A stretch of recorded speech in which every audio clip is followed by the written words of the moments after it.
Hello student, मैं आज आपको नेत्र की समंजन क्षमता के विषय में बताने जा रहा हूँ। नेत्र की समंजन क्षमता क्या होती है? समंजन क्षमता कहते हैं किसी वस्तु को स्पष्ट देखने के लिए आवश्यक है कि उसका नेत्र लेंस द्वारा प्रतिबिंब आँख के रेटिना पर बने। कहने का अर्थ यह है कि अगर हमें कोई वस्तु सही से देखनी है तो उसका पूरा प्रतिबिंब हमारी रेटिना पर बनना चाहिए।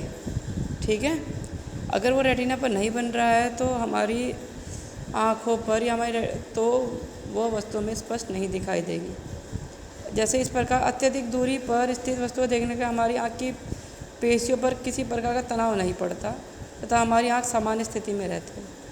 अगर ज़्यादा दूर की वस्तु देखोगे तो आपकी आँखों में ये देखना महसूस करें कोई तनाव नहीं पड़ता है। ठीक है, सामान्य अवस्था में रहती है। इस स्थिति में नेत्र लेंस से रेटिना की दूरी नेत्र लेंस की अधिकतम फोकस दूरी के बराबर होती है। चित्र में समझाया गया जैसे, क्योंकि समांतर है तो फिर आराम नेत्र लेंस की फोकस दूरी जो होती है लेंस की अधिकतम फोकस दूरी के बराबर होती है। तो जब वस्तु को आँख के निकट लाया जाता है तो लेंस से वस्तु का प्रतिबिंब रेटिना के पीछे आई पर बनने लगेगा, जिसके कारण वस्तु स्पष्ट दिखाई नहीं देगी। परंतु प्रकृति ने हमारी आँख की रचना एक विशिष्ट प्रकार से की है, जिसके कारण वस्तु के निकट आते ही आँख की पक्षमाभिका पेशियाँ तनाव डालकर लेंस के पृष्ठों की वक्रता इतनी बढ़ा देती है कि लेंस की फोकस दूरी कम होकर इस प्रकार समायोजित हो जाती है कि वस्तु का प्रतिबिंब रेटिना पर ही बनता है। अतः हमें अपने आँख के पास की वस्तुएं भी स्पष्ट दिखाई देती है। आँख की पेशियों द्वारा नेत्र लेंस की फोकस दूरी को समायोजित करने की क्षमता को आँख की समंजन की क्षमता कहते हैं। जैसे देखो, आपको अगर दूर का देख रहे हो तो आपकी आँखें पास का नहीं देख पाएगी, और जैसे पास का देख रहे हो तो आपकी आँखें दूर का नहीं देख पाएगी। कभी महसूस करना जैसे आप कोई पास की चीज़ देख रहे हो, जिस चीज़ पे फोकस है उसके अलावा कोई और सारी चीज़ें धुंधली नज़र आती है। अगर आप थोड़ा ध्यान करोगे तो दूर की चीज़ों को देखोगे तो पास की चीज़ें भी धुंधली नज़र आएगी। ठीक है ना। जैसे बहुत से मूवियों में DSLR कैमरे का यूज़ किया जाता है, तो उसमें पास या क्रिकेट में यूज़ किया जाता है। तो अगर प्लेयर को दिखाते हैं, अगर प्लेयर की फ़ोटो ले रहे हैं तो पीछे का सारा ब्लर हो जाता है। तो इसी तरीके से सेम टू सेम वर्क हमारी आँखें भी करती है। जब हम किसी चीज़ को देखते हैं तो वही हमें स्पष्ट दिखता है, बाकी जो पीछे की चीज़ें हैं वो हमें नज़र नहीं आती। तो आँख जो हमारी नेत्र का जो लेंस जो है वो इस प्रकार से जो सेट होता है, उसी क्षमता को समंजन क्षमता कहते हैं। अब ये है दृष्टि दोष। दृष्टि दोष कौन कौन से होते हैं भाई? मेन दृष्टि दोष होता है निकट दृष्टि दोष और दूरदृष्टि दोष। निकट दृष्टि दोष वाले व्यक्ति को देखो क्या होता है भाई, पास का तो दिखता है लेकिन दूर का नहीं दिखता।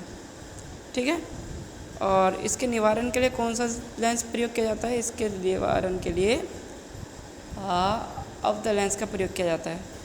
और क्या कारण है इसके कारण यह है कि नेत्र लेंस की वक्रता बढ़ जाए, जिससे उसकी फोकस दूरी कम हो जाती है, या नेत्र लेंस और रेटिना के बीच की दूरी बढ़ जाती है, तब ऐसा होता है। दोष का निवारण क्या है? इस दोष में नेत्र का लेंस अधिक अभिसारी हो जाता है, और इस दोष को दूर करने के लिए एक ऐसा लेंस प्रयुक्त करना चाहिए जो लेंस को कम अभिसारी कर दे। इस दोष को दूर करने के लिए किसका उचित फोकस दूरी के अवतल लेंस का प्रयोग किया जाता है। और इसका उल्टा क्या है? आपका दूरदृष्टि दोष। दूर में क्या होता है भाई? दूर में दूर का दिखता है, पास का नहीं दिखता। ठीक है, इसका निवारण तो जैसा वो पढ़ा था ऐसे इसका उल्टा कर लो तो ये हो जाएगा। और निकट दृष्टि दोष ज़्यादातर छोटी उम्र के बच्चों को होता है, यंगस्टर को, और दूरदृष्टि दोष जो होता है वो बड़े बुजुर्गों को हो जाता है। इसी कारण जो थोड़े बुजुर्ग होते हैं वो पास से देख के मोबाइल में नंबर नहीं देख पाते, या पास रख के अखबार नहीं पढ़ पाते। जरा दूरदर्शिता क्या होता है? जरा मतलब जरा आयु होती है जो 40 से ऊपर की होती है, उसे जरा आयु कहते हैं। जरा दूरदर्शिता क्या होता है भाई? जरा दूरदर्शिता वृद्धावस्था में होती है, वृद्ध में।